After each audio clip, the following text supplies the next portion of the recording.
From Wish TV and the All Indiana Podcast Network, this is the Business, Equity, and Opportunities Podcast with Scott Sander. Welcome to the Business, Equity, and Opportunities Podcast. I'm Scott Sander. On this episode, time for our monthly check-in with the New York Stock Exchange and Jane King. Every business is unique and has a target audience. If you own or manage a business, Circulus Digital Media can help you connect and grow your customer base with turnkey digital solutions that are nimble, offering best-in-class results, service, and support to reach a bigger customer base, allowing you to pinpoint a specific audience down to the smallest details.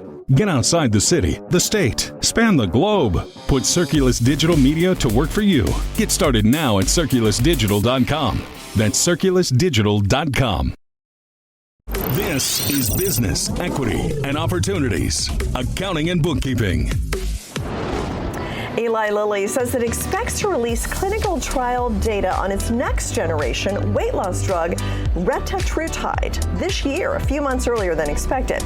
The company expects to provide these results from a study in people with obesity and osteoarthritis of the knee. Retatrutide is a key part of Eli Lilly's drug pipeline that works differently from existing treatments and appears to be more effective.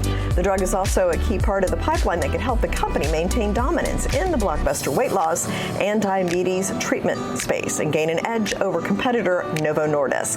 Well, Indiana University is now a defendant in a civil suit seeking $2 billion in compensatory and punitive damages over confidential plans for a Puerto Rico Gulf resort that were allegedly stolen. Two Indiana residents, Tim and Doris Ann Sadler, filed the suit in December against the Kelley School of Business professor and 5 former master's students and the real estate developer Discovery Land. The complaint alleges the Sadlers allowed IU to use their confidential business plan for the resort developed by their company World Trade Center San Juan for a class in the fall of 2021. The complaint claims the former students violated a non-disclosure agreement by sharing that plan with a competitor, Discovery Land. Meanwhile, Purdue launches its online version of its Master's of Business and Technology degree. Purdue's STEM-designated Master of Business and Technology differs from an MBA in its emphasis on leveraging emerging technologies to address existing challenges facing businesses, conceptualize yet-to-exist technological innovations, and apply data-driven decision-making, business strategy, and project management. Well, officials in the Hendricks County town of Pittsburgh are set to hear a rezoning request this month that could pave the way for a data center campus there. Denver-based Vantage Data Centers has submitted a request to rezone a 600-acre site from its current agricultural zoning to light industrial, with the plan to develop about half of that property, or 285 acres, for use as a data center. Well, Consumer Financial Protection Bureau employees were told to work remotely this week because of their Washington, D.C. headquarters would be closed. CNBC reports the developments come amid concern about the fate of the CFPB and its staff after operatives from Elon Musk's Doge arrived at the regulator late last week. The Consumer Financial Protection Bureau was created after the financial crisis 15 years ago. But in recent years, some have felt it has overstepped its bounds and that its $700 million budget was excessive. Well, Americans' insurance rates are soaring and lawsuits are playing a significant role. David Sampson, the president and CEO of the American Property Casualty Insurance Association, says even with all the natural disasters, they're still focused on legal system abuse. He says the American household pays more than a $4,200 tort tax due to unnecessary and abusive litigation across the country that raises the cost of products and services like groceries and gas. Well, orange juice's spot on America's breakfast tables is no longer guaranteed. Disease and rising costs of maintaining orange groves have made businesses unsustainable for many growers. OJ demand tumbled to a record low last year, and Ag Department data signals this year could be worse. Well, meanwhile, the U.S. Department of Agriculture has frozen some funding for farmers as it goes through a sweeping review. The Trump administration says that programs helping farmers would not be affected in the government overhaul, but the impact has been immediate, from cash assistance for ranchers to fix cattle watering systems to help for corn growers wanting to plant cover crops that curb wind erosion. And could the Eagles' Super Bowl victory tank the stock market? History says yes, but logic says no. Circulating among many data on Wall Street from Carson Group Chief Market Strategist Ryan Dietrich, who pointed out that the Philadelphia Super Bowl and the World Series wins had historically coincided with stock market calamity. The 1929 stock market crash, same year the Philadelphia Athletics won the World Series, and 2018, the year that the Eagles won their first Super Bowl, was the worst year for stocks stocks since 2008. From the New York Stock Exchange, I'm Jane King. Coming up after the break, we drop in on a local McDonald's to meet an owner-operator who makes it a point to help grow leaders. First, though, one more quick addition before we leave this accounting and bookkeeping segment, a story that we picked up from our news desk about the possible end of the penny. Two sides of the same coin.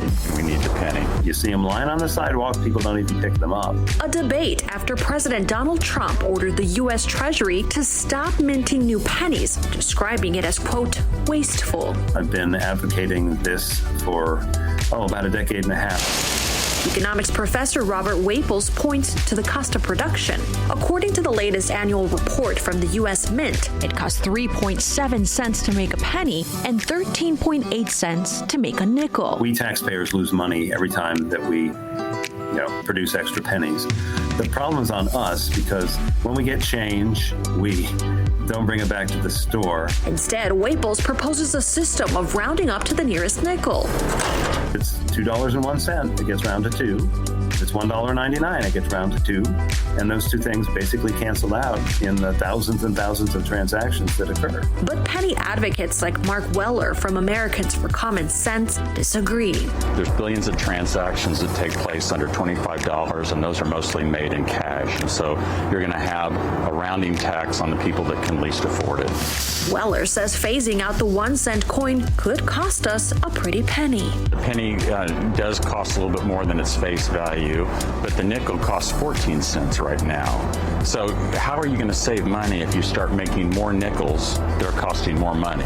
I'm Maribel Gonzalez reporting. Our thanks again to all the contributors who joined us for this episode of the Business Equity and Opportunities podcast. We hope you found it enlightening, useful, and inspiring. You'll find more information about the show on our website, BEOshow.com. You can watch Business Equity and Opportunities Sunday mornings at 10 on Wish TV or live stream it through wishtv.com.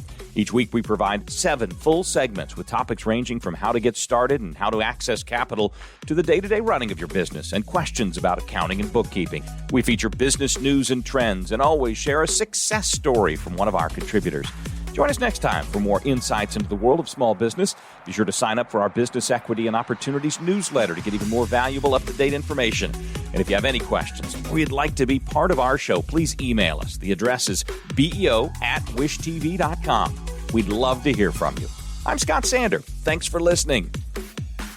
Watch the Business Equity and Opportunity Show on Wish TV and access all of our content and share it on demand anytime at BEOshow.com. You can find more podcasts from Wish TV on the All Indiana Podcast Network at allindianapodcastnetwork.com.